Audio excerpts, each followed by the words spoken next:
Aleluias. Bom dia, irmãos. Paz do Senhor. Amém? Que a paz do Senhor reine nos nossos corações nesta manhã, em nome de Jesus. Amém? Pode se assentar. Pode se assentar. Aleluias. Obrigado, irmãos do louvor. Deus abençoe. Estava ali, não é a palavra que o Senhor colocou no meu coração, mas estava meditando na palavra que a irmã Patrícia do louvor trouxe sobre Pedro, quando ele foi ao encontro de Jesus pelas águas. E eu meditando nessa palavra também essa semana, essa palavra também veio ao meu coração.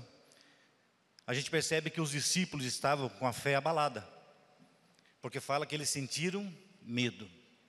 Quando a gente tem medo, a gente está com a fé abalada. Então, quando Pedro ouviu a Jesus falar, vem, não é porque ele estava cheio de fé, é porque foi Jesus quem disse vem. Eu quero deixar assim, só para você meditar nessa palavra no dia de hoje. Não é a palavra que Deus colocou no meu coração, mas para que você medite. O mesma voz, como diz no louvor, que falou para o cego ver, para o coxo andar, para o surdo ouvir. E a mesma voz que falou para Lázaro há 4 dias no túmulo, sai para fora. É essa voz que fala com você nesta manhã. Não é pela tua fé, não é pela minha fé, é por quem está falando, a voz de quem você está ouvindo. Se ele falar para o mar se abrir, vai se abrir. Se ele falar para o morto ressuscitar, vai ressuscitar.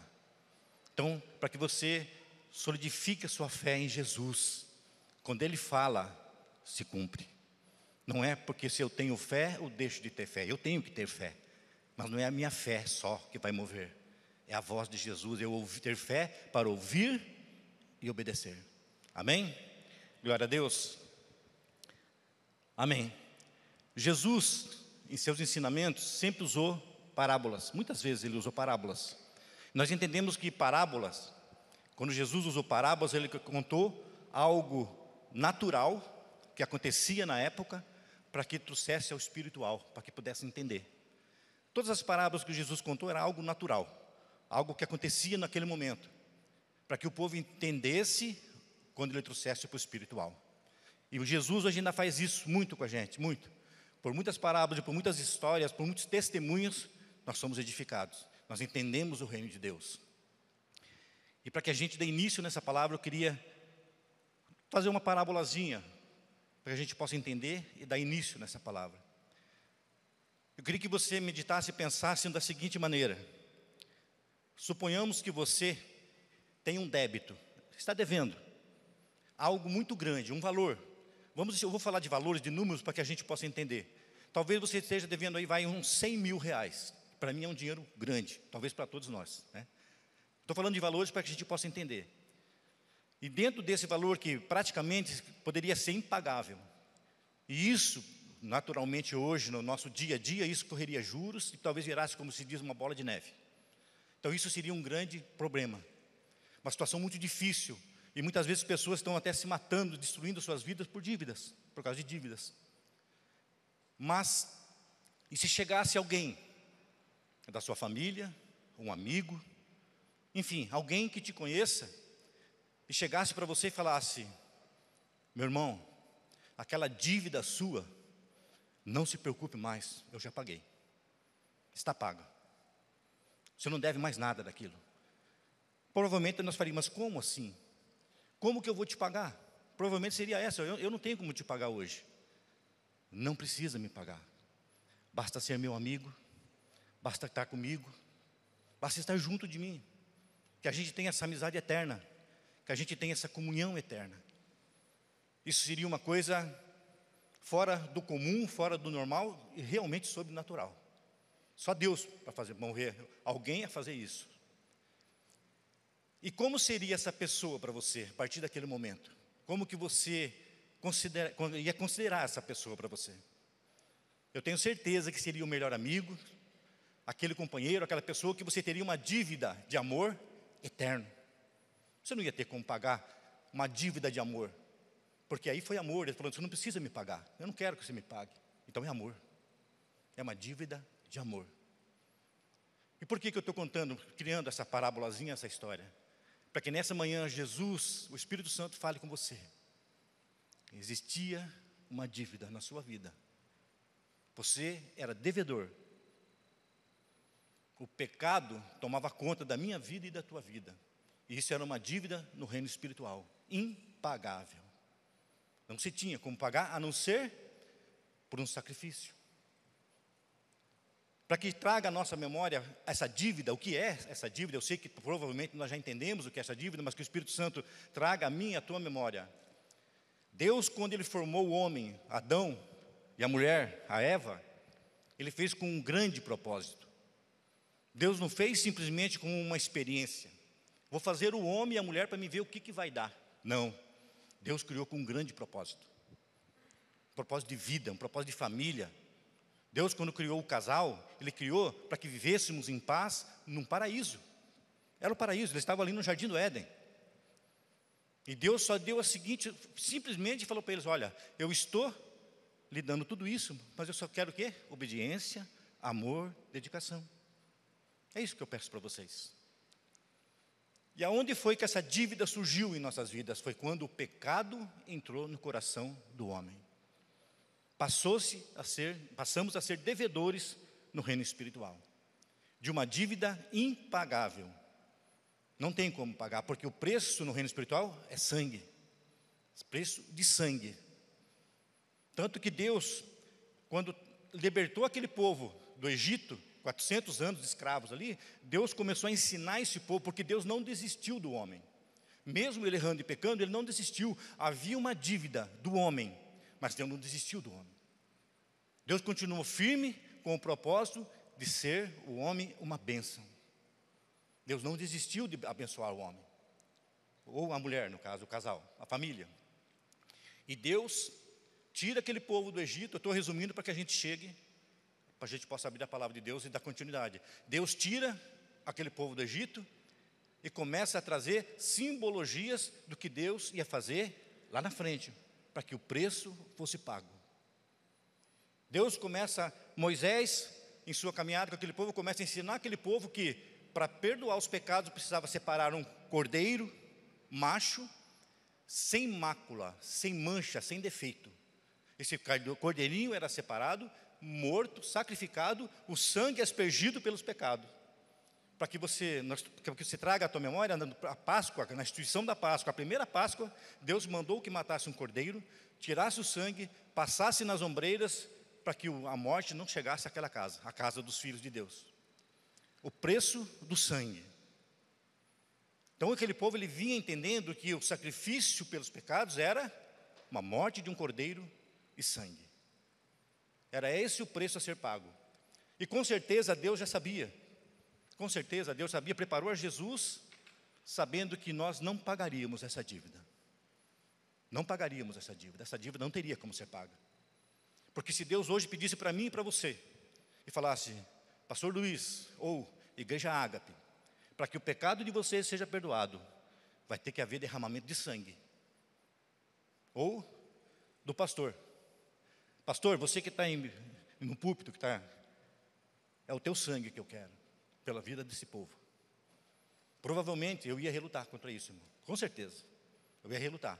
Talvez eu questionasse a Deus, falar: Deus, por que eu tenho que pagar pelo preço do pecado dos deles? Cada um tem o seu pecado, cada um pecou, cada um fez o seu erro, cada um cometeu o seu erro.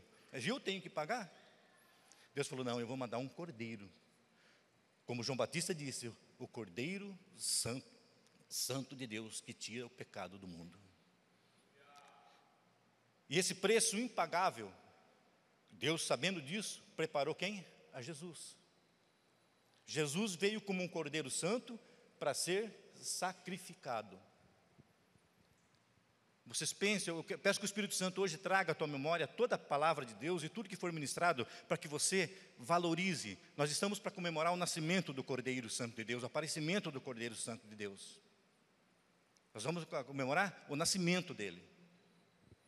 Mas que a gente entenda que ele veio com um propósito de paga. Ele veio para pagar o preço do teu pecado e do meu pecado. Jesus, desde que nasceu, em toda a sua trajetória, ele sabia pelo que ele ia passar. Ele sabia, tanto que ele fala: se possível, Pai, afasta de mim esse cálice. Ele sabia o tamanho do sofrimento que ele ia passar para que o teu pecado e o meu pecado fosse pago. Existe uma palavra, eu não sei se todos conhecem ou não, eu também não tinha tanto conhecimento, me aprofundei para conhecer. No grego, que ela é tetelestai, se chama tetelestai. Alguém conhece essa palavra? Tetelestai? Quem conhece? Amém. Com certeza, o Gui se aprofunda muito bem no grego, no hebraico. Tetelestai. O significado dessa palavra no grego é: está pago. Não deve mais nada, está pago. Essa palavra era usada quando havia uma dívida de um crime, alguém que era condenado a um crime, alguém que era condenado de um roubo, um crime, algo que teria que ser pago criminal, ou um imposto, algo que tinha valor, algo que tinha necessidade de ser pago.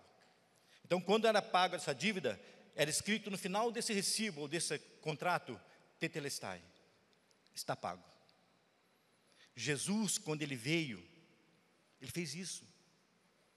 Ele veio no documento de dívida que nós tínhamos com Deus. Ele chegou, pagou o preço na cruz e carimbou: tetelestai, está pago, está consumado. Foi pago. Que o Espírito Santo hoje alegre teu coração, porque você que tem a Jesus, você que confessou a Jesus como Senhor da tua vida, porque a Bíblia diz que para termos Deus, para caminharmos com Deus, temos que ter Jesus, porque Ele pagou o preço. É através dele que temos condições de chegar até Deus.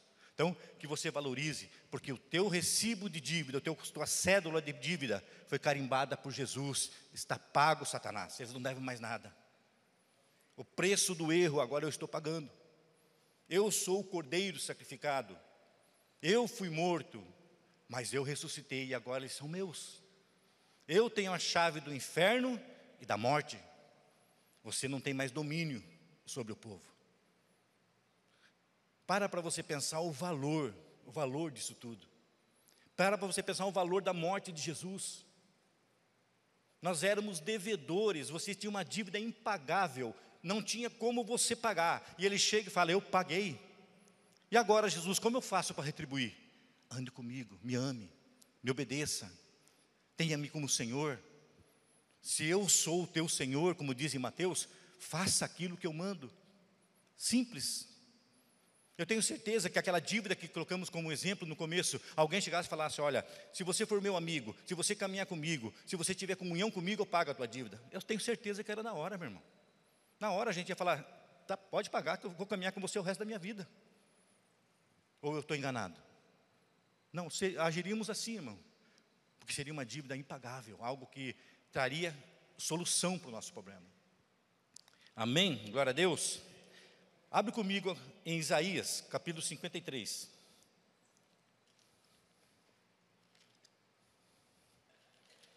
Creio que seja uma passagem muito conhecida, mas que o Espírito Santo traga um renovo na nossa mente, no nosso coração, em nome de Jesus.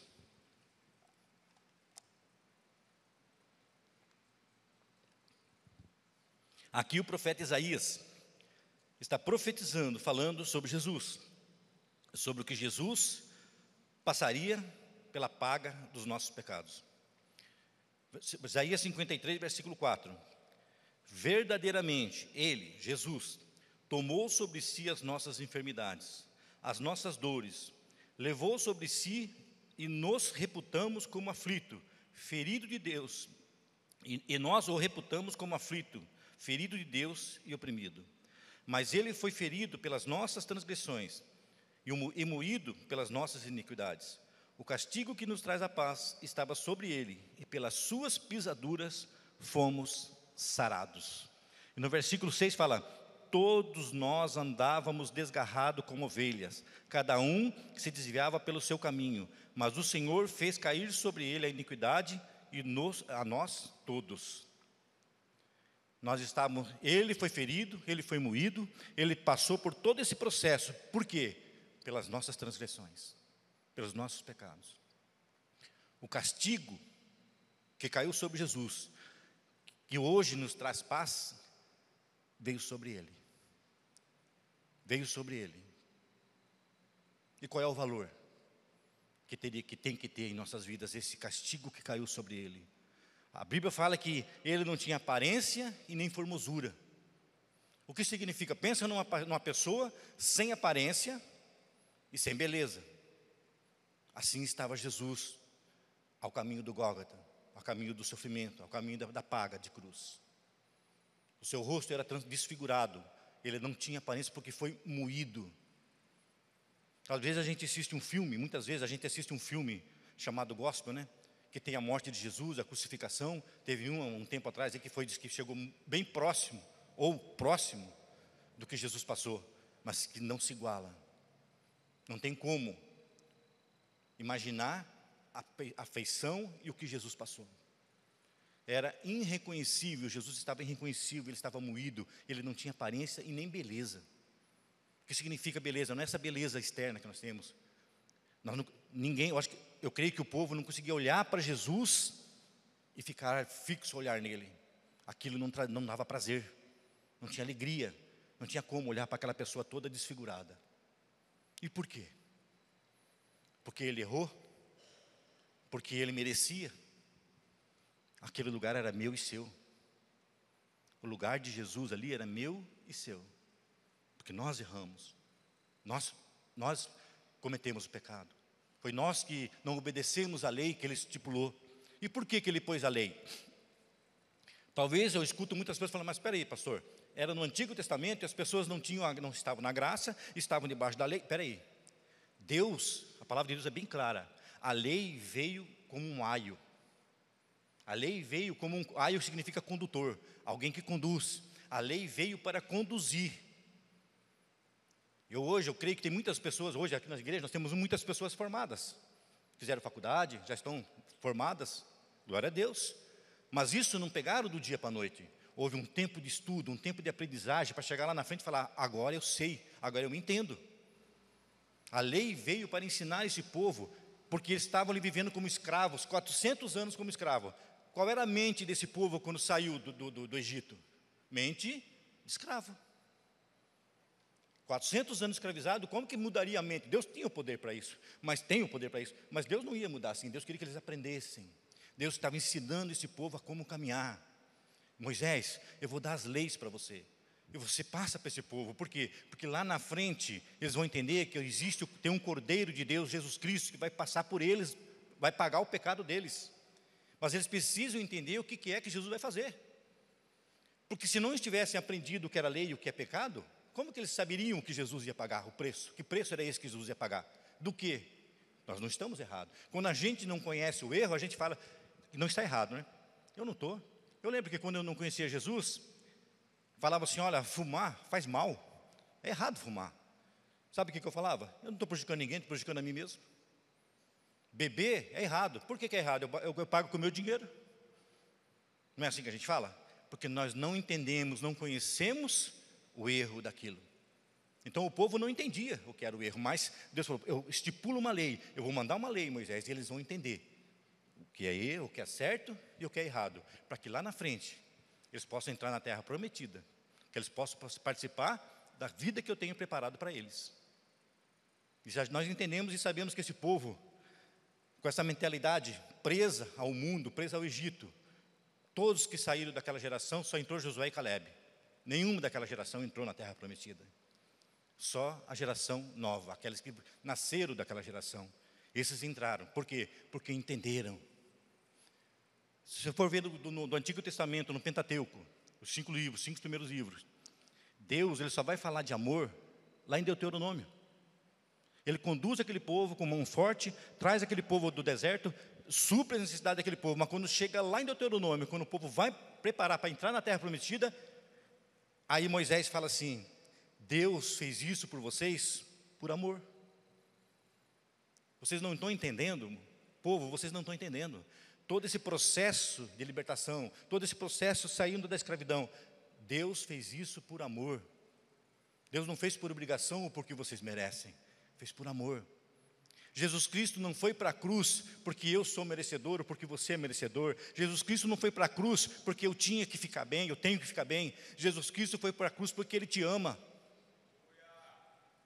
Jesus Cristo foi para a cruz porque Ele te ama, Ele quer caminhar com você, Ele quer estar com você, Ele quer te abençoar, Ele quer te curar, Ele quer restaurar. Esse é o único objetivo de Jesus ter ido para a cruz. Além dele pagar o preço, Ele quer te abençoar, Ele quer te favorecer. Por isso que nós falamos e louvamos, a Bíblia nos ensina assim, que amor é esse? Que amor é esse? Que mesmo sendo pecadores, mesmo sendo devedores, eu quero estar junto de vocês, eu quero caminhar com vocês, eu quero abençoar, eu quero curar, eu quero restaurar. A gente não é assim. Nós, seres humanos, criação de Deus, filhos de Deus, fracos, como diz a Bíblia, nós não somos assim. Geralmente a gente faz pensando em algo. Nem sempre, mas geralmente a gente faz, né? Eu te abençoo, não espera nem da pessoa às vezes, eu te abençoo porque eu quero a bênção de Deus. Já pensou se Jesus pensasse assim? Eu morro na cruz porque eu quero ser abençoado por vocês. Eu morro na cruz porque eu quero que vocês paguem. Existe um débito, vocês estão devendo para mim. Não, eu vou para a cruz, eu morro naquela cruz, porque eu amo vocês. É um amor incondicional, não interessa cor, raça, Deus não faz distinção de nada, Ele não faz acepção, Ele simplesmente te ama. Simplesmente te ama. Simplesmente Ele quer te amar. Ah, mas pastor, eu sou falho. Sim, somos pecadores. A Bíblia diz que todos nós pecamos, todos nós carecemos da graça de Deus, desse preço que foi pago, todos nós somos até merecedores. Mas existe um preço a ser pago, aqui na terra, como filhos. A gente não, naturalmente, espero que sim, em nome de Jesus, que a gente vê tantas loucuras por aí, a gente não tem prazer em honrar os pais? Espero que sim, em nome de Jesus, né? A gente tem prazer em honrar os pais, a gente tem prazer em honrar filho, prazer em honrar a esposa, o marido. Isso é felicidade, é alegria isso. Jesus, Ele faz isso com alegria, por amor. E o amor de Deus é incomparável, o amor ágape, ele é incondicional.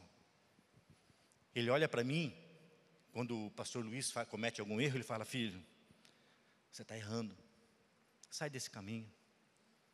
O Espírito Santo vem falar: obedece o Pai, não faz isso. Ao contrário de nós, que muitas vezes julgamos. Lembra do Jó? Jó, Deus falou assim: olha, o Jó, eu vou se resumir. Jó, Satanás, é um exemplo de homem. Ele é íntegro, ele se aparta do mal. Jó, ele é um exemplo de homem. Aí vem os amigos de Jó consolar Jó no seu sofrimento. Perdeu a família, perdeu ali os filhos, perdeu os bens. O que os amigos fizeram ao consolo de Jó? 7 dias eles ficaram com Jó, rasgaram suas roupas, ficaram ali, viram a situação de Jó, rasgaram as roupas. O sentido de rasgar as roupas é, sabe, aquele sofrimento, aquela rejeição. Sofreram com Jó no começo. 7 dias depois, Jó no mesmo processo de sofrimento, no mesmo processo de tribulação, passando ali. Você deve estar em pecado, para estar nessa vida que você está, você pode estar em pecado, Jó. Deve existir algum erro na tua vida, porque não é possível você estar tanto sofrendo, já perdeu os filhos, perdeu os bens, perdeu tudo, está leproso, você deve estar em pecado.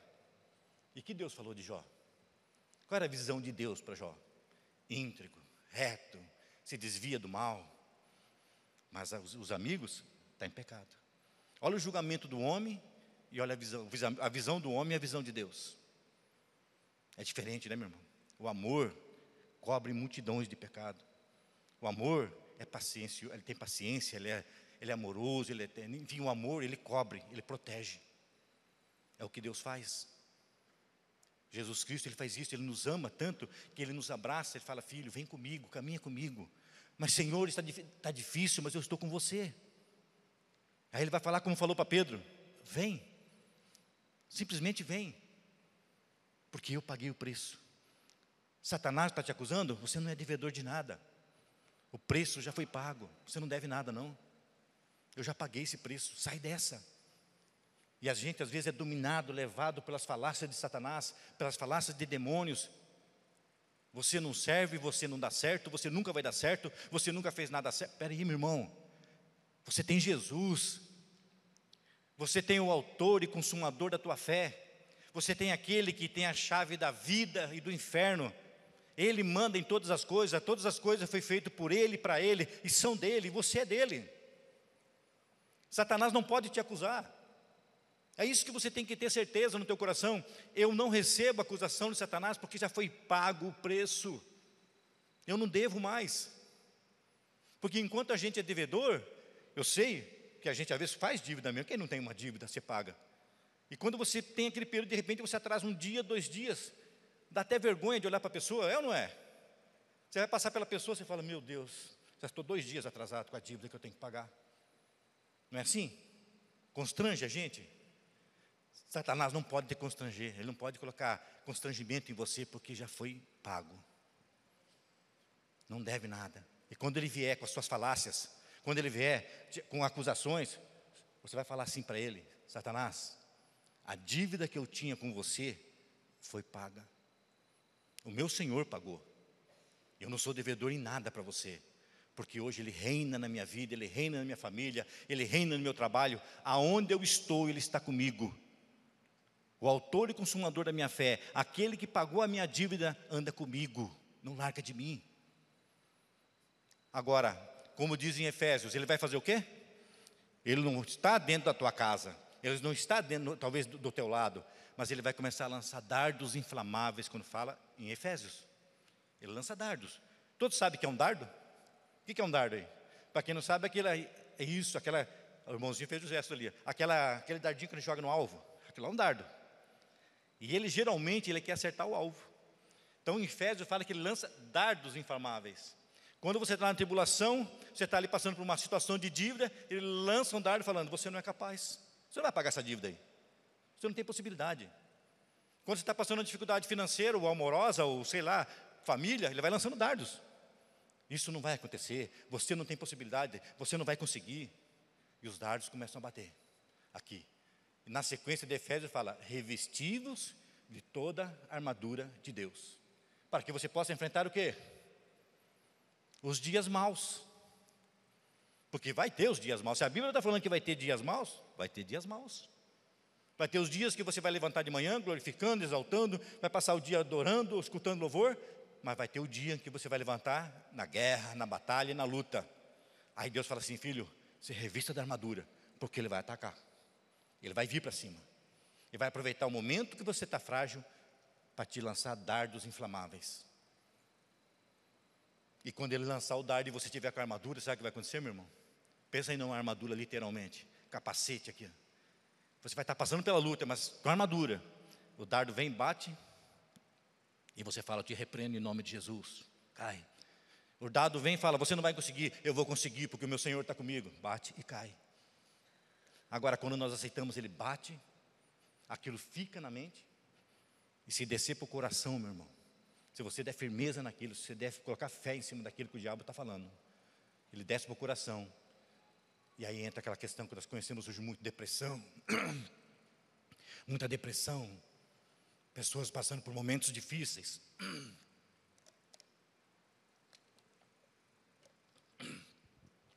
pessoas internadas, porque estão passando por momentos difíceis, porque setas, dardos. Eu não estou nem dizendo que você não tem fé, não é isso, você tem fé, mas você precisa acreditar, confiar de que Ele está com você. E se Ele está com você, meu irmão, a resposta dele é como disse lá para Pedro, vem, vamos continuar, porque obras maiores vocês farão em meu nome, ele falou, obras maiores vocês farão, amém? Glória a Deus. Abre em Colossenses comigo agora, mais à frente lá agora, lá no Novo Testamento. Colossenses, depois de Efésios, 1 Coríntios, 2 Coríntios, Gálatas, Filipenses, Efésios, Filipenses e Colossenses. Na verdade está depois de Efésios, Filipenses e Colossenses, capítulo 2.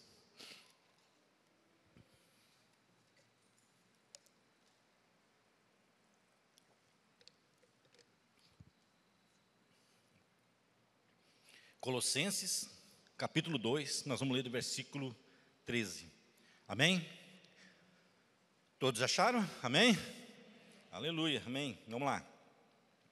Filipenses capítulo 2, versículo 13. E quando vós estavam mortos nos pecados, na incircuncisão da vossa carne, vos vivificou juntamente com Ele, perdoando-vos todas as ofensas, havendo riscado a cédula que era contrária a nós, nas suas ordenanças, a qual de alguma maneira nos era contrária, e a tirou do meio de nós, cravando-a na cruz, e despojando os principados e potestades, os expôs publicamente, e deles triunfou em si mesmo. Aqui em Colossenses, para os irmãos de Colossos, essa carta foi escrita falando do sofrimento, da morte de Jesus. E fala assim: quando vocês estavam mortos em seus pecados, na incircuncisão. O que é circuncisão? Não ser circunciso, não ser circuncidado. A circuncisão era uma marca para que o povo de Deus fosse conhecido e separado. Quem era circuncidado era considerado como o povo de Deus. Só para estou resumindo para vocês entenderem, né? Quem era circuncidado? Aquele que era o povo de Deus, o povo de Israel. Quem não era circuncidado era o ímpio, aquele que não conhecia Deus, aquele que não caminhava com Deus. Só para a gente entender, tá? A circuncisão. Poderíamos se aprofundar mais, mas é isso mesmo. Então, estavam mortos nos vossos pecados, na incircuncisão da vossa carne. Ele vos vivificou juntamente com ele, perdoando-vos todas as ofensas, havendo riscado a cédula que era contra nós nas suas ordenanças, a qual de alguma maneira nos era contrária, e a tirou do meio de nós, cravando-a na cruz. Presta atenção, aqui está falando da lei. Quando fala da cédula, lembra que nós falamos no começo? Um documento, uma dívida. Tetelestai, que era carimbado, existia uma dívida, uma cédula, um documento que era contra nós. Ele fala, ele levou aonde? Para a cruz. O documento que era contra você, a dívida que era sua, ele levou para a cruz. E com certeza, falando-se da palavra do grego, ele pegou esse documento, a cédula e tetelestai, está pago. Levou para a cruz. Mas ele fala da lei, que de alguma forma essa lei nos era contrária, em suas ordenanças, era contrário. Espera aí, então vamos entender, Deus fez uma lei contrária à nossa vontade? De alguma forma sim. Mas a lei, ela é perfeita, a Bíblia diz que ela é perfeita, a lei é perfeita. Deus não errou na lei. Os imperfeitos somos nós que não conseguimos cumprir a lei. Então, por que ela era contrária a nós? Porque aquilo que Deus pedia, não se conseguia fazer. O povo não fazia. Não roubarás, roubavam. Não vai se prostituíam. Tudo que a lei veio ensinando, o povo não fazia. Então ela era o quê? Ao contrário. Deus falou, façam assim, não fazem. Mas dentro da lei, dentro desse documento que existia contra nós, existia já o projeto de Deus, Jesus Cristo. Vem, passa, leva para a cruz a lei, e Ele nos traz duas leis daí. Ele fala assim, eu pego toda a lei e transformo ela em duas. Amar a Deus sobre todas as coisas e...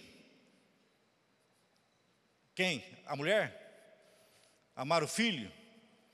Amar ao próximo como a ti mesmo. Ficou mais fácil, duas leis só. Era 10? 2 mandamentos que se englobam toda a lei. Se eu amo a Deus sobre todas as coisas, eu não prostituo, eu não roubo, enfim, a lei está no meu coração. Se eu amo ao próximo como a mim mesmo, eu estou demonstrando o amor de Deus. E isso é muito importante, irmão. Amar ao próximo como a ti mesmo. Primeiro se precisa se amar. Porque fala assim, olha, amar ao próximo como a ti mesmo. Se eu me amo, se eu valorizo o sofrimento de Jesus, se eu tenho isso como pago, valorizo esse pagamento que Jesus fez na cruz, então eu consigo passar isso para o meu irmão. Eu consigo amar meu irmão como Jesus ama. Ame ao próximo como a ti mesmo. Primeiro você tem que se achegar a Jesus. Primeiro você tem que receber com amor isso que Jesus fez. E aí você vai poder falar, eu amo meu irmão. Por quê? Porque eu sei o preço que foi pago por mim e por ele. A paga foi a mesma. O valor foi o mesmo. Pecado e sangue. Então eu consigo amar meu irmão. Agora, se eu tenho exclusividade nesse pagamento, foi por mim, exclusivamente por mim, então eu não consigo valorizar o meu irmão que está do meu lado, porque o valor é o mesmo. Então Jesus veio e falou assim, olha, aquilo que era o contrário para vocês, porque vocês não cumpriram. Então, Jesus vem, leva para a cruz e fala, agora vocês vão cumprir 2 mandamentos. Talvez, sem entendimento, talvez o povo poderia estou falando aqui, estou conjecturando. Talvez o povo vai falar, 8 leis a menos, só 2 agora, que engloba todas.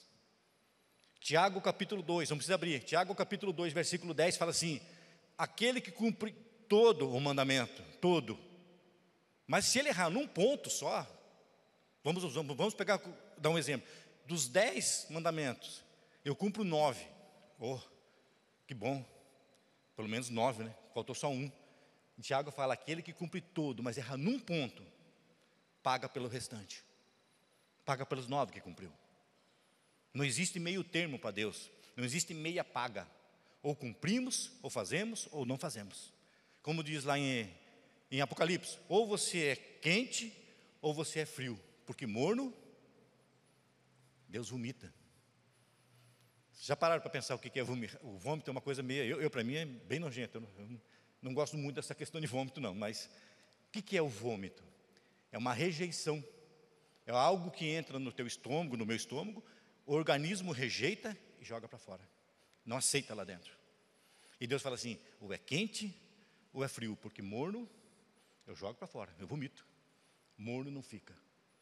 Ou nós somos de Jesus, ou aceitamos, valorizamos a paga de Jesus, o documento que ele pagou, a forma que ele pagou, ou não aceitamos.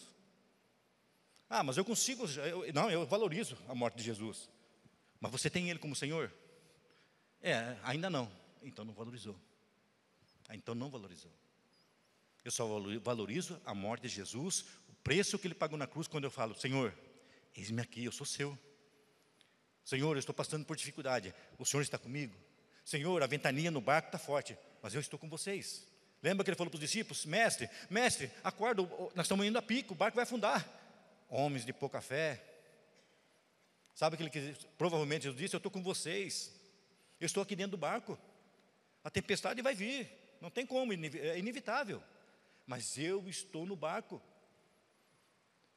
Qual seria a resposta talvez do discípulo assim? Ali, Mateus, Marcos, tudo ali, espera aí, olha o vento, o barco vai a pico. Não vai não. Olha o mestre dormindo aí. O mestre está aqui, ele está no barco. Ele falou para nós que enquanto ele estivesse com a gente, nada ia acontecer. Ele está aí, pode deixar. Mas se afundar, ele está com a gente. Talvez fosse a resposta, né, como Pedro, se afundar, nós vamos andar sobre o mar, nós vamos sair caminhando aqui, vamos para a terra andando. O mestre está no barco. E hoje, diante de todo o preço que ele pagou, o sofrimento, muito mais, ele está vivo. Ele ressuscitou e está vivo. Ele pode dizer para você, filho, pessoalmente ele pode dizer, hoje, nesse dia, nessa hora, filho, eu estou aqui, vivo, eu paguei o preço, mas eu ressuscitei. Eu sou o Senhor da vida, eu sou o Senhor da morte, eu sou o Senhor do inferno até. Satanás não tem mais poder, ele não leva mais ninguém para o inferno se eu não autorizar. A vida está na minha mão, só morre aquele que foi permitido, senão ele não mata mais. Vocês dá para vocês entenderem que Satanás hoje é um sem-teto? Satanás hoje é um sem-teto. Ele não tem casa, porque ele não tem chave da casa dele mais do inferno, que está na mão de Jesus. Ele não tem autoridade, ele só tem autoridade para aqueles que dão autoridade para ele. Porque ele não tem mais autoridade nenhuma. Não que ele não tenha poder, não pense nisso. Ele é poderoso, foi dado poderes para ele agir na terra. Se ele não tivesse poder, o mundo não estaria como está. Concorda comigo, amém? Mas na tua vida e na minha vida, ele não tem mais poder. A Bíblia diz que ele não pode tocar em você sem autorização de Jesus, como tocou em Jó. Ele não pode tocar em você sem autorização de Jesus. Satanás, ele não pode fazer se aproximar de você, porque a Bíblia diz que ele fica ao derredor. Sabe o que é o derredor? Ao redor, próximo, tem um anjo do Senhor e tem Jesus.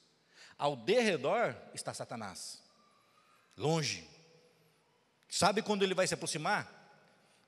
Quando eu errar, e esse erro fizer parte da minha vida.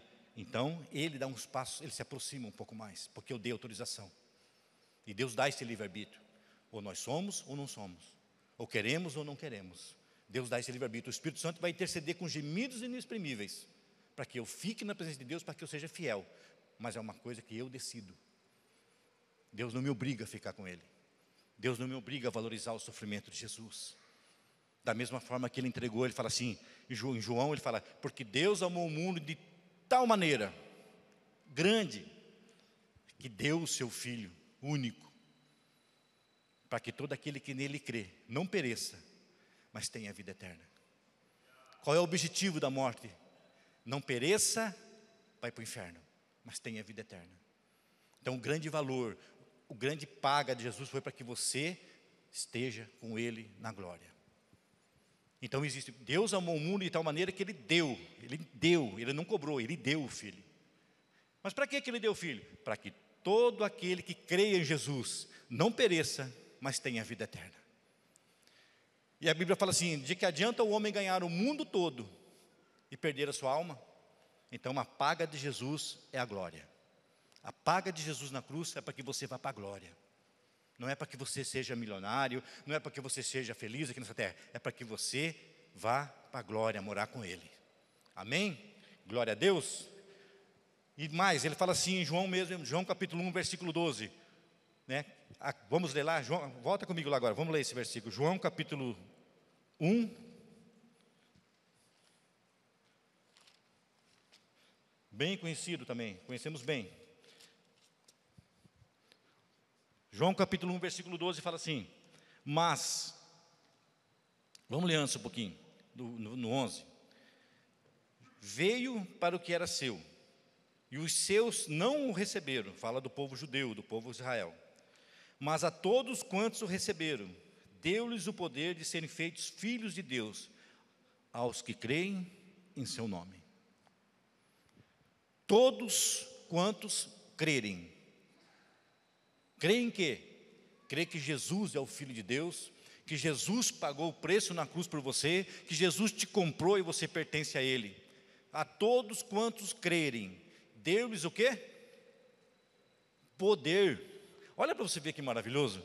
Você, além de filho, você é poderoso. Porque ser filho é ter poder.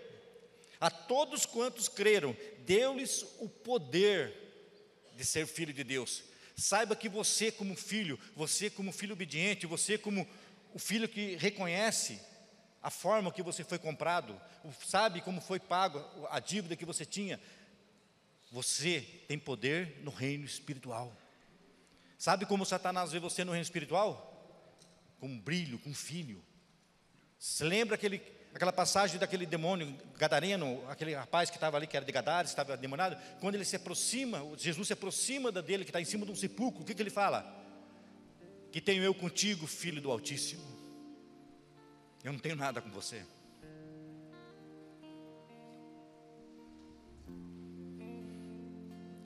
Sabe que quando nós andamos em obediência, quando nós fazemos a vontade de Deus, quando nós fazemos a vontade de Jesus, o reino das trevas olha para você e fala que tenho contigo, filho do Altíssimo. Eu não tenho nada com você, porque a tua vida é dele. A tua vida foi comprada com o sangue dele. O Cordeiro Santo de Deus pagou tua dívida. Eu não tenho nada, eu não posso fazer nada com você. Pensa nisso. No reino das trevas, quando eu olho para você, Satanás e seus demônios são obrigados a dizer: é o Filho do Altíssimo.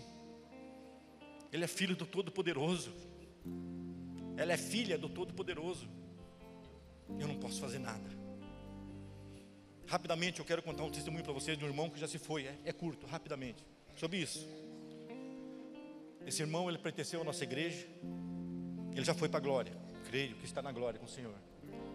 A filha dele de 7 anos foi tomada por um câncer. Estou resumindo. E essa menina passou por um tempo, foi até os 9 anos, 2 anos ela passou, creio que, me parece que foi isso mesmo, 2 anos em tratamento. E era um câncer na cabeça.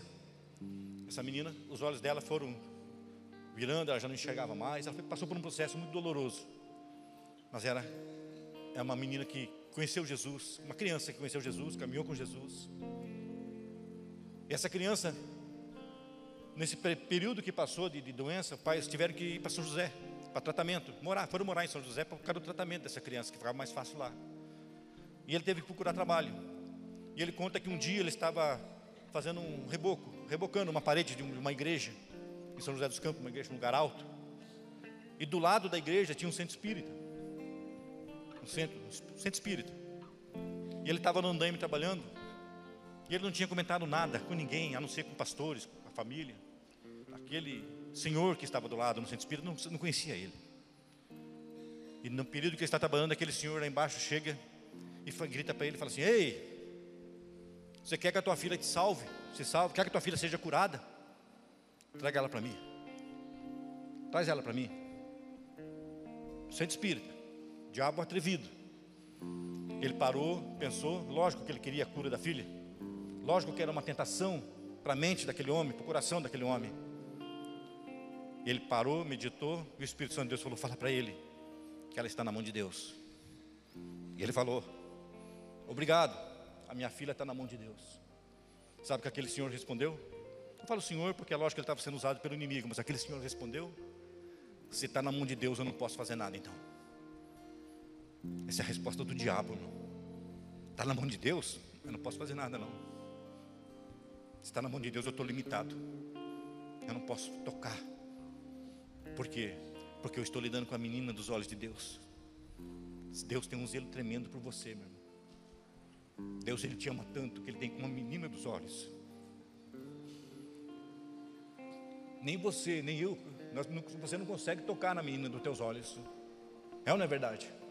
Por isso que Deus usa essa expressão: você é a menina dos meus olhos, porque ninguém toca. O preço foi pago. O preço foi pago. Você não é mais devedor. E eu queria que você, um ato profético agora, eu não sei se você vai conseguir responder essa palavra em grego. Tetelestai, fala irmão. Tetelestai, fala. Tetelestai. Fala para o teu irmão agora, meu irmão, tetelestai. Está pago. Está pago. Já está carimbado a tua dívida. Tetelestai, foi carimbada. Você não deve nada. Você não deve nada. Agora, precisa ter Jesus. Precisa caminhar com Jesus. A mesma voz que disse: Lázaro, sai para fora. A mesma voz que disse: anda. A mesma voz que disse: veja. A mesma voz que disse: mudo, pode falar. É a mesma voz que está dizendo hoje: eu venho, eu vou voltar. Eu venho buscar minha igreja. É uma promessa dele e ele não volta atrás. Eu venho. Eu não vou deixar vocês sozinhos, ele falou. Eu vou voltar para vocês. E aonde eu estiver, vocês vão estar comigo. É promessa. Deus tem promessas e é um Deus que cumpre promessas. Jesus prometeu que vem te buscar e Ele vem. A promessa dele nele não vai falhar. Ele não falhou na cruz. Ele venceu os principados, as potestades. Ele venceu o inferno para levar você com Ele. Ele vem, Ele vem. Aleluia, Jesus. Obrigado, Senhor, pela Tua presença aqui neste lugar, ó Deus. Sabemos, ó Deus, que nós somos Seus filhos. Reconhecemos a Tua grandeza. Por isso eu te peço em nome de Jesus que a Tua palavra seja uma palavra transformadora em nossos corações, uma palavra de renovo, uma palavra de glória, uma palavra que traga paz, uma palavra que traga confiança e fé, porque o Senhor é Senhor de nossas vidas.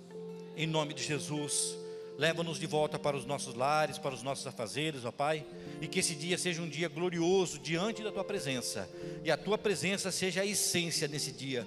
Em nome de Jesus é que nós oramos e nós te agradecemos, ó Pai. Que a paz do nosso Senhor Jesus Cristo, o grande amor de Deus, foi pago naquela cruz, e a presença do Espírito Santo seja permanente nas nossas vidas, em nome de Jesus. Amém e graças a Deus. Uma salva de palmas para Jesus, irmão. Deus abençoe. Shalom. Deus abençoe.